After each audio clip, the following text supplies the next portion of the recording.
کتنے سالوں سے گرا ہوا؟ 1930 سال، 1940 سال. اسے بنانا ہے دوبارہ. اس وقت اس کی صرف ایک دیوار ہے، ویلنگ وال. وہ اس کو جا کر اس کو وہاں عبادت کرتے ہیں، روتے ہیں، ماتم کرتے ہیں. اور وہاں سے پھر جب وہ بن جائے تو وہ جو ہے تھرون آف ڈیوڈ لا کر رکھا جائے. اور پھر عیسائیوں کے نزدیک حضرت عیسیٰ نازل ہوں گے. یہ عقیدہ ہمارا ان کا ایک ہے. حضرت عیسیٰ علیہ السلام کا نزول ہمارا اور عیسائیوں کا ایک ہی ہے. فرق کیا ہے؟ ہم سمجھتے ہیں حضرت عیسیٰ سولی چڑھے ہی نہیں، ماں قتلوہ ہو ماں صلبوہ ولکن شبہ لہم. وہ سمجھتے ہیں کہ وہ سولی چڑھے، اس پر فوت ہوئے، پھر وہاں سے اتارے گئے، پھر ایک غار میں رکھے گئے، 3 دن رہے، پھر اٹھ گئے، ریزریکشن ہو گئی، پھر اللہ نے انہیں اوپر اٹھا لیا. اب وہ آئیں گے دوبارہ. تو second coming of Jesus is common between us and the Christians. اور ان کا خیال میں وہ مسیحا جو ان کا ہے، جو ابھی تک نہیں آیا، ان کے خیال میں جس کے منتظر وہ آ کے بیٹھے گا اور وہ حکومت کرے گا. یہ ہے جس کے لیے یہ آخری صلیبی جنگ شروع کی گئی. سب سے پہلے افغانستان میں کیوں آئے؟ نوٹ کیجیے. یہاں پر انہیں نظر آیا اسلام تو ابھر رہا ہے. چند اللہ تعالیٰ کی شریعت کے چند احکام نافذ ہوئے، بد امنی ختم، کمپلیٹ پیس، نو کرائمز. 85 سے 90% علاقے اوور کرائم فری ہو گیا. ایک حکم ملا عمر کا اور پاپی کی کاشت 0 ہو گئی، جو کہ billions and billions of dollars دینے کے باوجود امریکہ نہیں کرا سکتا. کہتے پیسے لے لو ہم سے خدا کے لیے، اس کو کاشت نہ کرو. لہذا انہیں نظر آیا وہ بات جو ابلیس کی مجلس شورا میں علامہ اقبال نے کہی ہے ابلیس کے زبانی، عصر حاضر کے تقاضاؤں سے ہے لیکن یہ خوف، ہو نہ جائے آشکارا شر پیغمبر کہیں، شر پیغمبر شر محمدی صلی اللہ علیہ وسلم کہیں یہ دوبارہ ظہور میں نہ آ جائے. ہے اگر کوئی خطر مجھ کو تو اس امت سے ہے، اس کی خاکستر میں ہے اب تک شرار آرزو. مجھے نہ اشتراکیوں کا کوئی خوف ہے، نہ جمہوریت والوں کا کوئی خوف ہے، نہ کوئی مارکسزم کا کوئی خطرہ ہے مجھے، نہ ہی کوئی ڈکٹیٹرشپ کا کوئی خطرہ ہے مجھے. ہاں خطرہ ہے اگر کوئی خطر مجھ کو تو اس امت سے ہے جس کی خاکستر میں ہے اب تک شرار آرزو. یہ لفظ سمجھیے کیا ہے. انگارے کے اوپر راکھ آ جائے تو آگ نظر نہیں آ رہی آپ کو، کہیں آپ نے ہاتھ لگایا اور وہ اوپر کی راکھ اتر گئی اور پھر آپ کو پتہ چلے گا اس کے اندر کیا ہے. وہ جانتے ہیں اس امت کے اندر امنگ ہے، ولولہ ہے، یہ چاہتے ہیں اگرچہ طریقہ کار میں بھٹک رہے ہیں. نشان راہ دکھاتے تھے جو ستاروں کو، ترس گئے ہیں کسی مرد راہ دا کے لیے. بہرحال یہ کام جو ہے افغانستان کو نمبر 1 اس لیے چنا گیا، اور نمبر 2 اس لیے کہ وہاں پر زیر زمین تیل، وہاں پر جو منرلز کے ذخائر ہیں بے پناہ ہیں. اور نمبر 3 سینٹرل ایشیا کا تیل جو ہے اگر ہم لے کے آنا چاہیں گے تو گلف تک لانے کے لیے وہی بہترین راستہ ہے، سستا ترین اور سب سے چھوٹا. اس لیے آپ سوچئے کیا حیثیت تھی بیچارے طالبان کی حکومت کی. کون سے ان کے پاس ہتھیار تھے؟ کوئی ٹینک تھے ان کے پاس؟ کوئی ہوائی جہاز تھے؟ تاریخ کی سب سے بڑی کولیشن، پورا نیٹو، امریکہ، آسٹریلیا، کہاں سے لوگ آ گئے. تو ڈپٹ ایون ان دی بڈ، اس کو ختم کرو، ہو نہ جائے آشکارا شر پیغمبر کا. اور اس کے ساتھ ہی کیونکہ پاکستان کے بارے میں بھی انہیں اندیشہ ہے اور شدید اندیشہ ہے. یہ بات میں آپ کو بتا دوں، 1967 وار میں 6 days وار عرب اسرائیلی، جس میں تینوں ملکوں کو بڑی زبردست شکست ہوئی تھی. مصر کو شکست دی، صحرائے سینا سارا لے لیا، سینا پیننسولا. شام کو شکست دی، گولان ہائٹس لے لیے، بہت اہمیت کی جگہ ہے. جارڈن کا ستیہ ناش جو کیا ہے، پورا جو یہ ہے ویسٹ بینک، یہ سارا تو جارڈن کے پاس تھا. آدھا یروشلم جو ہے جارڈن کے پاس تھا. لیکن یہ کہ اس کے بعد جو فتح ہوئی ہے تو جشن منایا انہوں نے پیرس میں، اور وہاں بن گوریون نے تقریر کی، ہمیں کسی عرب ملک سے کوئی خطرہ نہیں، ہمیں خطرہ اگر ہے تو صرف پاکستان سے ہے۔ حالانکہ پاکستان اس وقت تک ایٹمک پاور تو نہیں تھا، لیکن ان کے پاس ہماری روایات موجود ہیں۔ جیسے حدیث میں آتا ہے جب قتل عام ہوگا یہودیوں کا تو ایک درخت ایسا ہے کہ جو یہودیوں کا وفادار ہے اور وہ یہودیوں کو پناہ دے گا کہ آؤ چھپ جاؤ میرے پیچھے، غرقد۔ اور اسرائیل نے اپنے ہاں سب سے بڑی کلٹیویشن اسی درخت کی ہے، غرقد کی۔ وہ ہماری وہ پڑھتے ہیں، ریسرچ کرتے ہیں، ان کی بڑی تھنک ٹینکس ہے، غور و فکر کے بعد تو حضور کی یہ حدیث بھی کہ میر عرب کو آئی ٹھنڈی ہوا جہاں سے، اور پاکستان اسلام کے نام پر وجود میں آیا۔ آپ نوٹ کیجئے پوری دنیا میں سیکولرزم، اور پاکستان میں کہا جا رہا ہے حاکمیت اللہ کی ہے۔ اس پوری عالم، پوری دنیا کے خلاف بغاوت کا کلمہ تھا، اس لیے کہ ٹوٹ پڑی دنیا۔ لیاقت علی خان کا جرم کیا تھا؟ قرارداد مقاصد، کیوں قتل کیا گیا اسے؟ ایک جرم یہ تھا کہ قرارداد مقاصد پاس کرا دی، اور دوسرا جرم یہ تھا کہ امریکہ میں جب بلایا گیا دورے پر گئے، وہاں کی نیشنل جوئش کانفرنس جو ہے کانگریس، اس نے انہیں دیا ایک اسرانہ دیا یا جو بھی، اور وہاں یہ تقریریں کی کہ آپ اگر ہمیں تسلیم کر لیں ہم یہ دے دیں گے، یہ دے دیں گے، یہ دے دیں گے، یہ دے دیں گے۔ لیاقت علی خان نے کہا gentleman our souls are not for sale، ہماری روحیں بکاؤ مال نہیں ہیں کہ آپ اس طرح قیمت پر ہم سے خرید لیں گے۔ قائد اعظم کہہ چکے تھے اسرائیل کو the illegitimate child of the West، یہ حرامی بچہ ہے مغرب کا، برطانیہ اور امریکہ کا، اور برطانیہ اور امریکہ دونوں ویسٹ ہیں، west white Anglo Saxon protestants, ان دونوں کا بالفور ڈکلیریشن اس کا تھا، اور پھر 1948 میں بنوانے والا اسرائیل کا جو ہے وہ امریکہ ہے، اور پشت پناہ اس کا امریکہ ہے۔ یہ طوفان ہے جو آ رہا ہے، اور یہ چاہتے ہیں، یہودی چاہتے ہیں کہ ہم اپنے اگلا ایجنڈے کا سٹیپ نہیں اٹھائیں گے جب تک یا تو پاکستان کو ختم نہ کر دیا جائے یا کم سے کم پاکستان کی ایٹمک دانت نہ توڑ دیے جائے۔ کیونکہ اگر ہم نے مسجد اقصیٰ کو گرایا اور ہم نے قبۃ الصخرہ کو گرایا، یہ تصویر جو تقسیم ہوئی ہے جن لوگوں تک بھی پہنچی ہے وہ نوٹ کر دیں، قبۃ الصخرہ نمایاں ہے اس میں، مسجد اقصیٰ کا جو گنبد ہے وہ بہت چھوٹا ہے، اور یہ قبۃ الصخرہ کیا ہے یہ بھی ویسے اس کے پیچھے لکھا ہوا تو ہے۔ یہاں چٹان تھی جہاں سے حضور کا معراج کا آسمانی سفر شروع ہوا تھا، پہلے میدانی سفر تھا مکے سے بیت المقدس تک کا، پھر یہاں سے آسمانی سفر شروع ہوا۔ اس چٹان پر عبد الملک بن مروان جو بنو امیہ کا ایک خلیفہ تھا، اس نے یہ قبہ بنایا، یہ اس کا بنایا ہوا ہے۔ ابھی کوئی 40-50 سال پہلے اس پر سونے کی پتلی چڑھائی تھی شاہ حسین نے، اب مجھے یاد نہیں 30 من یا 30 ٹن سونا استعمال ہوا تھا اس میں، لیکن اسرائیلی اخبارات نے لکھا تھا یہ سونا ہمارے کام آئے گا جب ہم 3rd ٹیمپل بنائیں گے۔ ہم نے گرانا ہے اس کو، سونے کی پتلی اتر کے کہاں جائے گی، ہمارے پاس آئے گی۔ تو یہ صورتحال اس وقت، اب اس میں کرنا کیا ہے؟ صرف ایک حل ہے، صرف ایک حل ہے، صرف ایک حل ہے۔ کیوں؟ جو کچھ ہمارے ساتھ ہو رہی ہے کیا اللہ کے اذن کے بغیر ہو رہی ہے؟ بتائیے، اللہ کا اذن ہے تو کیوں ہے؟ کیا اللہ کو اسلام اور مسلمانوں سے دشمنی ہے اور یہودیوں اور عیسائیوں سے دوستی ہے؟ آپ خاموش ہیں، جواب نہیں دے رہے۔ یہ بہت کریٹیکل کوسچن ہے، اس مسٹ آسک ایچ ادر، اپنے دل سے پوچھیے۔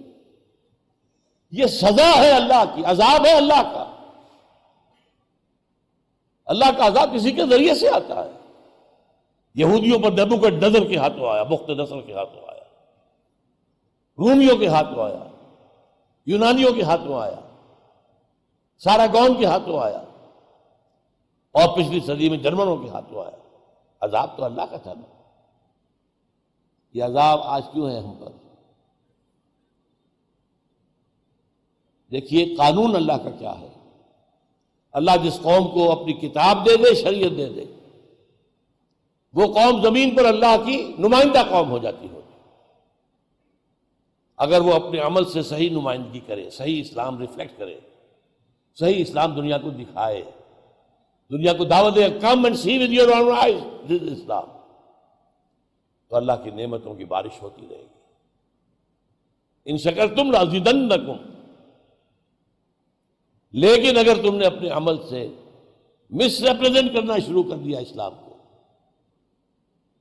کہیں دکھا نہ پائے کہ آؤ دنیا والوں دیکھو یہ ہے اسلام، تو پھر مسلمان کافروں سے بدتر ہیں اللہ کی نگاہ میں. میں نے جان بوجھ کر لفظ استعمال کیا ہے. کافروں کا اثر حساب یا تو آخرت میں ہونا ہے، یا ہوا کرتا تھا جب کبھی رسول آ گئے اور رسول کا انہوں نے انکار کیا اور وہ تہس نہس کر دیے گئے. قوم نوح اور قوم ہود اور قوم عاد اور قوم صالح. امت مسلمہ کا حساب کتاب مجموعی دنیا میں ہوتا ہے. آخرت میں حساب میرا آپ کا انڈیویجول ہوگا. کلہم آتی ہے یوم القیامت فردا. تمہیں میں نے کیا کیا دیا تھا اور تم نے کیا کیا، انڈیویجول بیسس. لیکن اجتماعی طور پر امت کی حیثیت سے ہمارا بیہیویئر، اس کی سزا یہاں ملتی ہے. آپ کو معلوم ہے قرآن میں 4 دفعہ اللہ نے کہا ہے یہودیوں کے بارے میں. 2 مرتبہ تو سورہ بقرہ میں، 6 رکوع کی پہلی آیت، 15 رکوع کی پہلی آیت. یا بنی اسرائیل اذکروا نعمتی التی انعمت علیکم وانی فضلتکم علی العالمین. میں نے تمہیں تمام جہان والوں پر فضیلت دی تھی. ٹوائس ان سورہ بقرہ. واخترناہم علی علم علی العالمین فضلناہم علی العالمین. سورہ دخان کی آیت یاد نہیں آ رہی ہے مجھے. پھر بھی ان کے اوپر جو پہاڑ ٹوٹے، ضربت علیہم الذلۃ والمسکنۃ وباؤوا بغضب من اللہ. سارگون کے ہاتھوں ختم ہوئے، نبوکدنضر کے ہاتھوں 15 لاکھ قتل ہوئے اور لاکھوں کو قیدی بنا کر لے گیا. پیریڈ آف کیپٹیوٹی ان کا ہے عراق کے اندر. آج ہم بحیثیت امت وہاں کھڑے ہیں. اس میں بھی ایک بات کی وضاحت میں کر دوں. دیکھیے اسلام کا ایک حصہ ہے جسے میں کہہ رہا ہوں افقی، ہاریزونٹل. ایک حصہ ہے عمودی، ورٹیکل. افقی میں عقائد، عبادات، رسومات سب. یہ حصہ آج بھی دنیا میں اہم ترین ہے اسلام کا.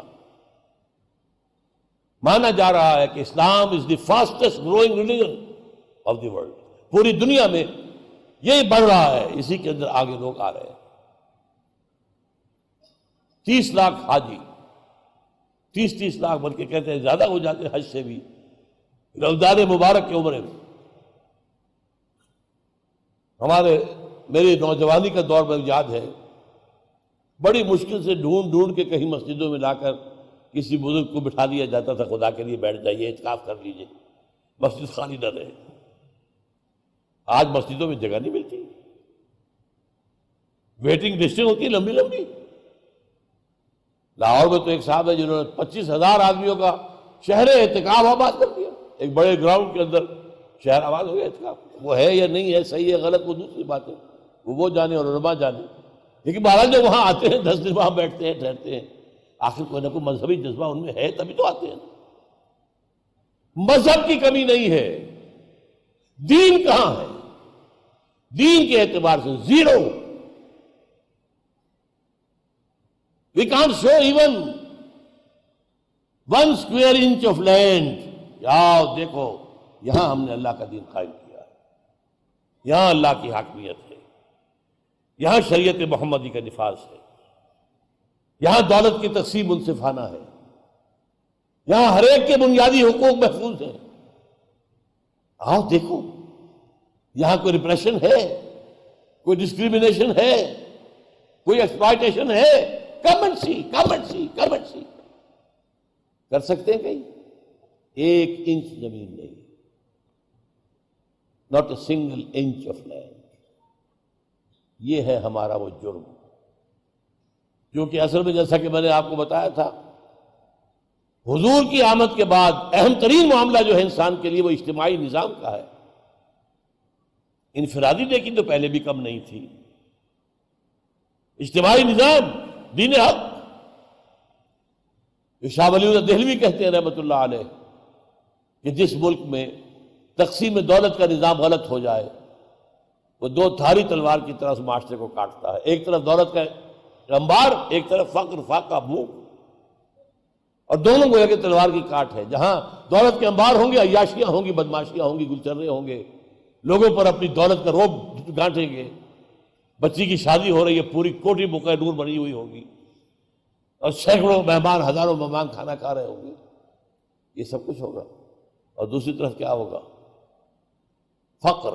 اور حضور نے خود فرمایا کاد الفقر ان یکون کفرا، فقر تو کفر تک لے جاتا ہے۔ اس فقر کی وجہ سے ہمارے ہاں کتنے لوگوں نے خودکشیاں کی ہیں۔ ایک ماں 3 بچیوں کو لے کر کودتی ہے ریلوے انجن کے سامنے۔ یہ ملک ہے اسلام کے نام پر دیا گیا، اور دولت کے انبار، یہ ڈیفنس ہاؤسنگ سوسائٹیز، ایک ایک پلاٹ 1-2 کروڑ روپے کا، کوٹھیاں 10-10 کروڑ روپے کی، اور وہاں جوگیاں بھی ہے کہ ان کے پاس بارش اگر آ گئی ہے تو اس سے بچنے کا کوئی راستہ ہی نہیں۔ اس معاملے کے اندر میں ایک اور تلخ بات کہہ رہا ہوں آپ سے۔ Criminal number 1 are the Arabs. Why? جن کے رتبے ہیں سوا، ان کی سوا مشکل ہے، انہیں اونچا مقام دیا اللہ نے۔ محمد ان میں سے تھے صلی اللہ علیہ وسلم۔ رسول عربی تھے کہ نہیں؟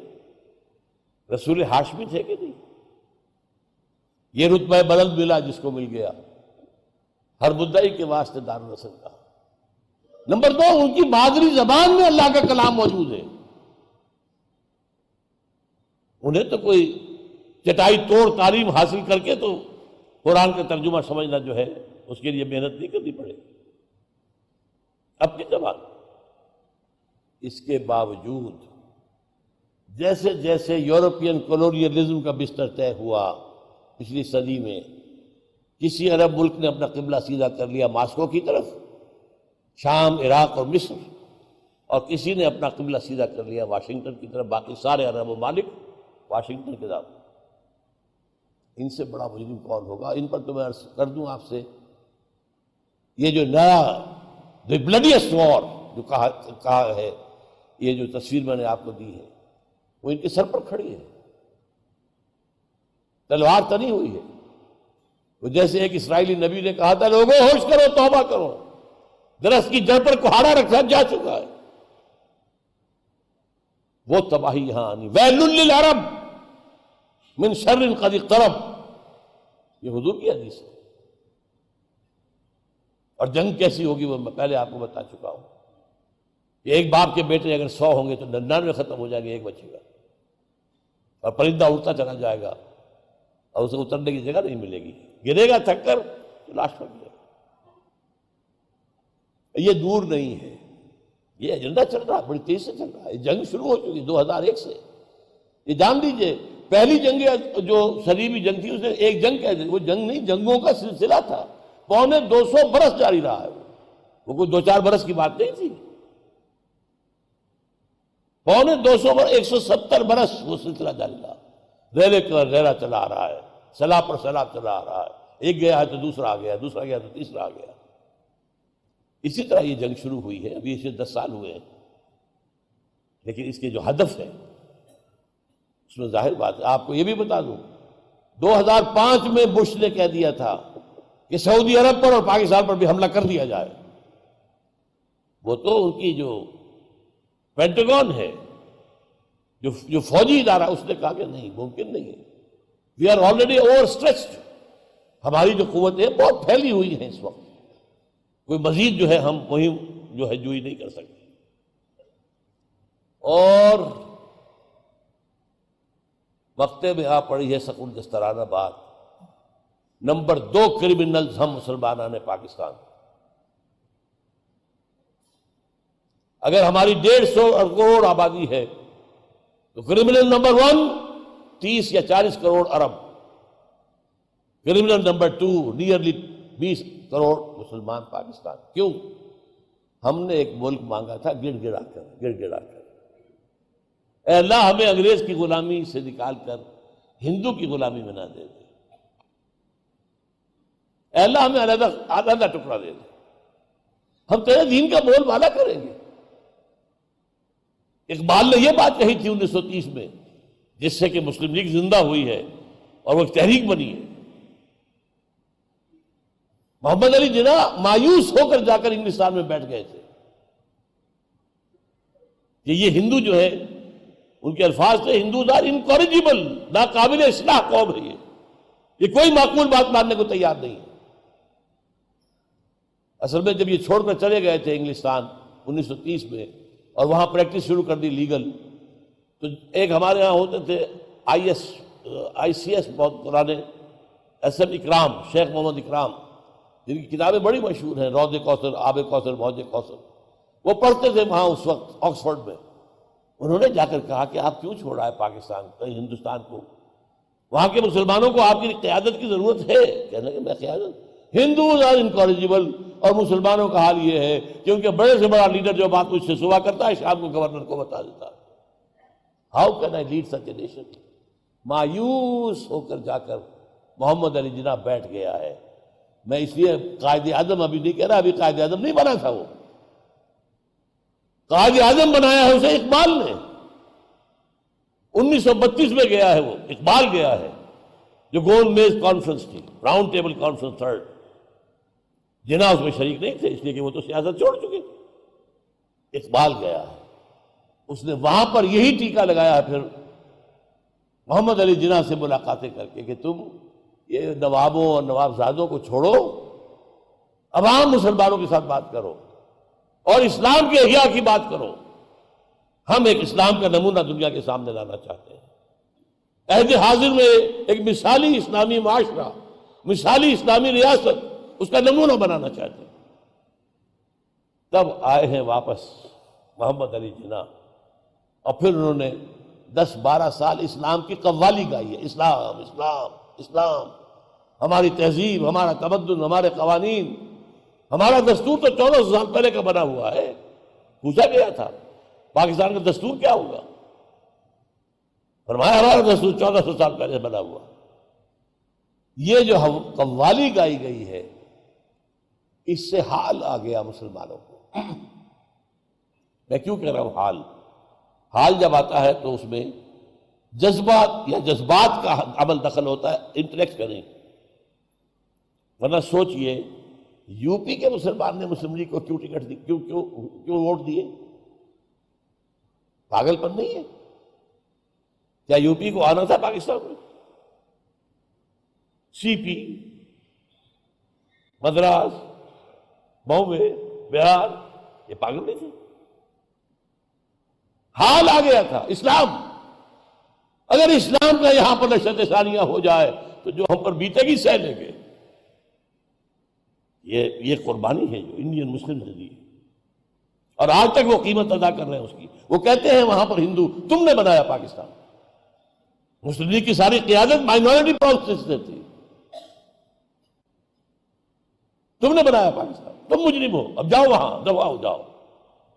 مسلمانوں کا 2 مقام، یا پاکستان یا قبرستان، یہ نعرے لگتے ہیں، یا پاکستان یا قبرستان۔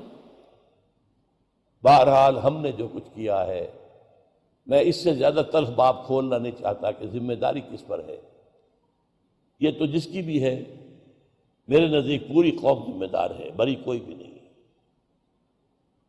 ہم نے بھی صرف دنیا بنانے کی فکر کی ہے۔ ہم نے سمجھا آزادی ہمیں اس لیے ملی کہ دنیاوی ہمیں ترقی کے مواقع مل گئے، آج ہم بڑے بڑے کاروباری بن گئے، ہندو کے مقابلے کے اس سے بھی آگے نکل گئے. آج ہم بھی برلا اور ٹاٹا اور نہ معلوم کون کون ہمارے ہاں بن گئے. یہ ترقی تو ہوئی ہے، وہ دین کہاں ہے؟ وہ نظام کہاں ہے؟ مسجدیں تو بن گئی ہیں بڑی بڑی عالیشان، لیکن وہ نظام، بھائی یہ سود پر جوئے پر تمہارا سارا نظام چل رہا ہے. اسلام ای ملوک ای فکر چالا کے یہود، سارا نظام جو ہے قانونی وہ بھی اسی کے مطابق چل رہا ہے. تو اس کے لیے کمر کسیں، ہمت کریں. اب آخری بات جو میں آپ کو بتا رہا ہوں وہ یہ ہے کہ وہ جو ایک دجال اکبر آئے گا اس سے مراد کیا ہے. یہ بات جان لیجئے کہ یہ چیز جو ہے بڑی مشکل ہے، آسان کام نہیں ہے.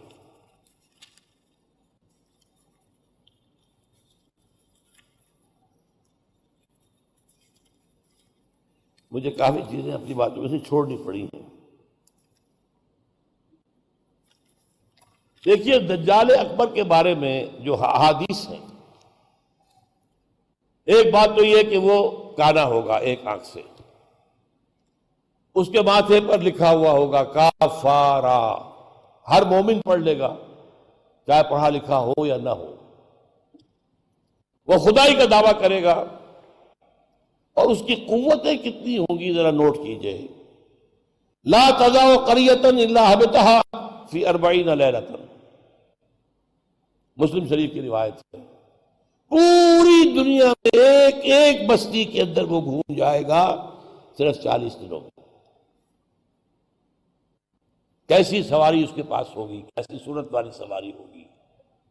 اب تو کچھ اندازہ ہے نا. آخر ہماری فضا میں ظاہر بات ہے ہمارے ہوائی جہاز 24 گھنٹے میں گزر سکتے ہیں مشرق سے مغرب تک.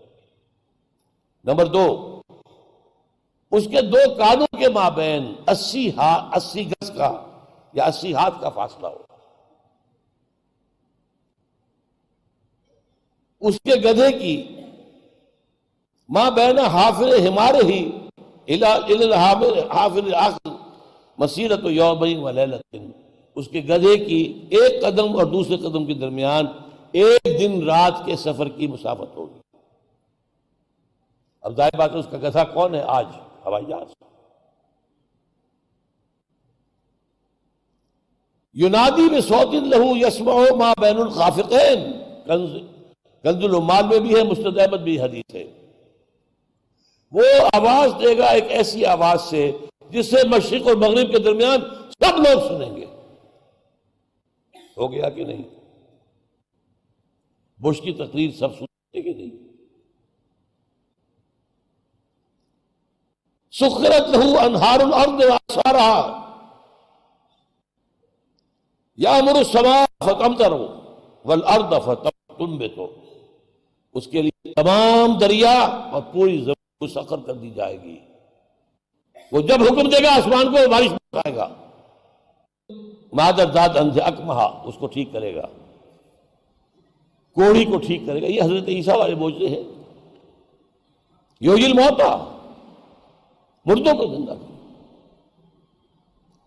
آج جو ہے کلوننگ اس جگہ تک پہنچ چکی ہے کہ آپ کے والد کی قبر سے لاش میں سے کوئی تھوڑا سا ٹکڑا نکال کر والد بنائے جا سکتے ہیں. یہ دوسری بات ہے کہ ابھی بحث چل رہی ہے، ہیومن کلوننگ کی کھلی اجازت نہیں دی جا رہی، لیکن آ گیا. ایک آدمی کو چیر کر 2 ٹکڑوں میں بانٹے گا اور پھر زندہ کر دے گا. وَيَبْعَثُ مَعَهُ یا يُبْعَثُ مَعَهُ الشَّيَاطِينُ عَلَى صُورَةِ مَنْ قَدْ مَاتَ مِنَ الْآبَاءِ وَالْأُمَّهَاتِ وَالْإِخْوَانِ فَيَأْتِي أَحَدُهُمْ إِلَىٰ أَبِيهِ وَأَخِيهِ فَيَقُولُ أَلَسْتُ فُلَانًا أَلَسْتَ تَعْرِفُنِي. اس کے ساتھ شیاطین جن کا لشکر ہوں گے اور ان کی صورتیں وہ بنا دے گا لوگوں کے مرے ہوئے ماں باپ اور بھائیوں کی سی، اور وہ آ کر کہیں گے دیکھو میں تمہارا باپ نہیں ہوں، پہچانتے نہیں مجھے، میں تمہارا بھائی نہیں ہوں، پہچانتے نہیں ہوں مجھے، ارے میں تمہاری ماں نہیں ہوں، پہچانتے نہیں ہو؟ یہ خدا ہے، اس کو کرو سجدہ۔ عام کفر و الحاد۔ اور ایک بات جو سب سے اہم ہے، جو آج شروع ہو چکی ہے اور میں تفصیل بیان کر چکا ہوں، کائرو کانفرنس اور بیجنگ کانفرنس اور بیجنگ +5 کانفرنس، اور وہ بھی یونائٹڈ نیشنز کے تحت، آخر من یخرج الیہ النساء، آخر میں جو اس کی پیروی کے لیے نکلے گی گھروں سے وہ عورتیں ہوں گی۔ حتی ان الرجل لیرجع الی امہ وابنتہ واختہ وعمتہ فیوثقھا، یہاں تک کہ ایک بندہ مومن جائے گا دوڑ کر اپنے گھروں میں، اپنی ماں کو، بہن کو، بیٹی کو، بیوی کو باندھ کر جکڑ کر رکھنے کی کوشش کرے گا، اور وہ رسیاں توڑا کر اس دجال کے پیچھے بھاگے گا۔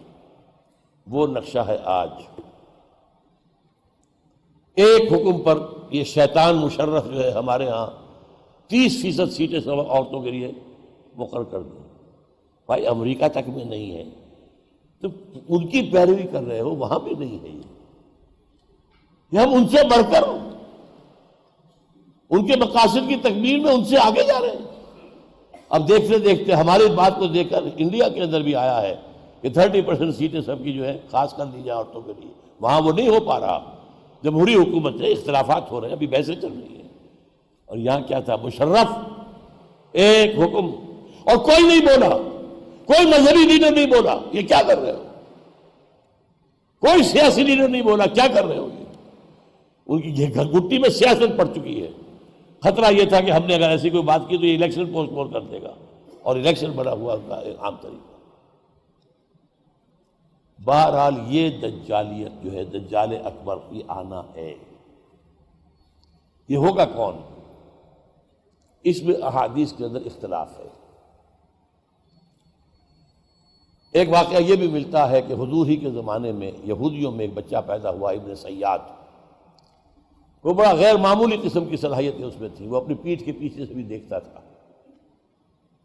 وہ سوتا تھا تو اس کا دل نہیں سوتا تھا، وہ پوری طریقے سے اس کے حواس جو ہیں وہ بیدار رہتے تھے۔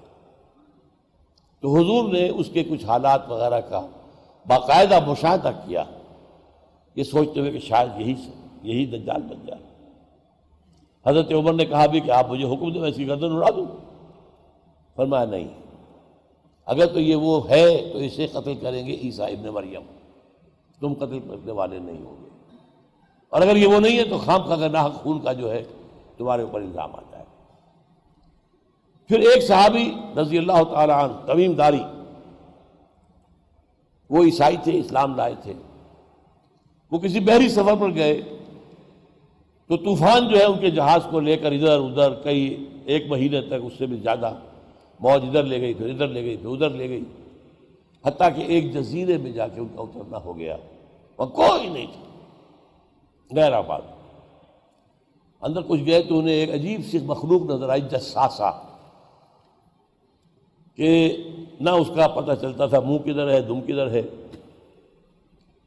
اس نے کہا تم کیا کرنے آئے ہو؟ دیکھو فلاں صومعہ ہے، ذرا ادھر جاؤ، گھنا جنگل ہے، وہاں جو ہے ایک صومعہ ہے، چرچ ہے، اس میں ایک آدمی تمہارا انتظار کر رہا، جاؤ۔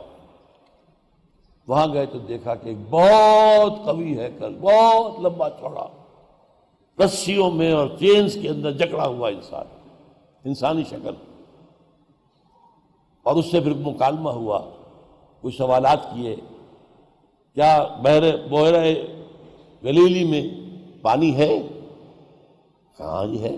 اچھا، ایک وقت آئے گا کہ پانی نہیں رہے گا، حضرت عیسیٰ علیہ السلام کی آمد کے بعد جب یاجوج ماجوج آئیں گے تو یہ سارا پانی پی جائے، کوئی قطرہ نہیں بچے گا۔ اس طرح کئی سوالات کیے، اور پھر اس نے غالباً یہ کہا کہ میں دجال ہوں، مجھے ابھی اللہ نے گرفتار کیا ہوا ہے، پھر اب وقت آئے گا مجھے چھوڑے گا۔ ایک روایت یہ ہے، جب حضرت آئے تمیم داری تو حضور نے پھر اعلان عام کرایا، مسلمانوں کو جمع کرایا، اور انہیں یہ سارا تمیم داری کا واقعہ سنوایا۔ ایک یہ بھی ہے۔ تو اب یہ کہ اس کے بارے میں یقین کے ساتھ فیصلہ کرنا کہ وہ کون ہوگا، میرا گمان یہ ہے کہ وہ وہی ہے جو ابھی اس صومعہ میں قید ہے، لیکن وہ کوئی جن ہے، انسان نہیں۔ عزازیل جو شیطان لعین ہے، اس کا کوئی بڑا جنرل ہے جو کہ آخری وقت میں آخری امتحان کے لیے انسانوں کے اللہ تعالیٰ کی طرف سے اس کو چھوٹ دی جائے گی۔ اور یہ ہوگا حضرت عیسیٰ علیہ السلام کا جو حکومت کا دور ہے 40 برس اس کے آخر میں، اور اسے بھی پھر حضرت عیسیٰ علیہ السلام ہی قتل کرے گا۔ لیکن اس سے پہلے یہ ہے کہ اتنی بڑی ہوا چل چکی ہوگی کفر اور الحاد کی، اور جو ہے زوال آ چکا ہوگا، کہ پھر حضرت عیسیٰ کا انتقال ہونے کے بعد کچھ ہی عرصے کے بعد اللہ تعالیٰ ایک خاص ہوا بھیجے گا کہ جن کے دل میں بھی ایمان ہے ان کی جانیں بڑی آسانی سے سہولت سے نکل جائے گی۔ اب دنیا میں صرف کافر، فاسق، ملحد، مشرک، گناہگار لوگ رہ جائیں گے۔ ان پر قیامت کی ہولناک جو زلزلہ ہے، یا ایھا الناس اتقوا ربکم ان زلزلۃ الساعۃ شیء عظیم یوم ترونھا تذہل کل مرضعۃ عما ارضعت وتضع کل ذات حمل حملها وتری الناس سکارى وما هم بسکارى۔ یہ جو سختیاں ہیں یہ کفار پر آئیں گی، اہل ایمان پر نہیں آئیں گی۔ اب یہ ہے میرے اور آپ کے لیے انفرادی سطح پر تو فیصلہ کیجئے، ہم اپنے اندر سے دجال کو نکالیں۔ محبت اللہ سے، دنیا سے نہیں، طلب آخرت کی، دنیا کی نہیں، فکر روح کی، جسم کی بھی کرو لیکن اس کی اولاً کرو، اور وہ نظام قائم کرو جس میں حاکمیت اللہ کی ہو، جس کے معاشی نظام میں سے سود اور جوئے کو نکال کر باہر کر دیا گیا ہو۔ معاشرہ وہ ہو جس میں عفت و عصمت کی ویلیوز ہو، شرم اور حیا کی ویلیوز ہو، خاندان کا ادارہ مضبوط ہو۔ یہ سارا کام اجتماعی سطح پر ہو، اور خود اپنے ایمان کو اتنا مضبوط کرو کہ اگر ہماری اپنی زندگی میں وہ دجال اکبر کے آنے کا وقت ہو جائے تو ہم اس کی سختیوں کو جھیل سکیں، برداشت کر سکیں، ان امتحانات میں سے گزر سکیں، اور ایمان کے اوپر ثابت قدم رہ سکیں۔ اللہ تعالی ہمارا مددگار ہو۔ اقول قولی ھذا واستغفر اللہ لی ولکم ولسائر المسلمین والمسلمات۔ الحمد للہ الذی ہدانا لھذا وما كنا لنہتدی لولا ان ہدانا اللہ۔ کل شکر، کل سپاس، کل حمد، کل تعریف اس اللہ کی ہے جس نے ہمیں ہدایت عطا فرمائی، اور ہم ہرگز ہدایت یافتہ نہ ہو سکتے اگر اللہ ہی ہمیں ہدایت نہ دیتا۔ اے اللہ، اب جو ہدایت تو نے دی ہے اس پر استقامت عطا فرما۔ ربنا لا تزغ قلوبنا بعد اذ ہدیتنا وہب لنا من لدنک رحمہ انک انت الوہاب۔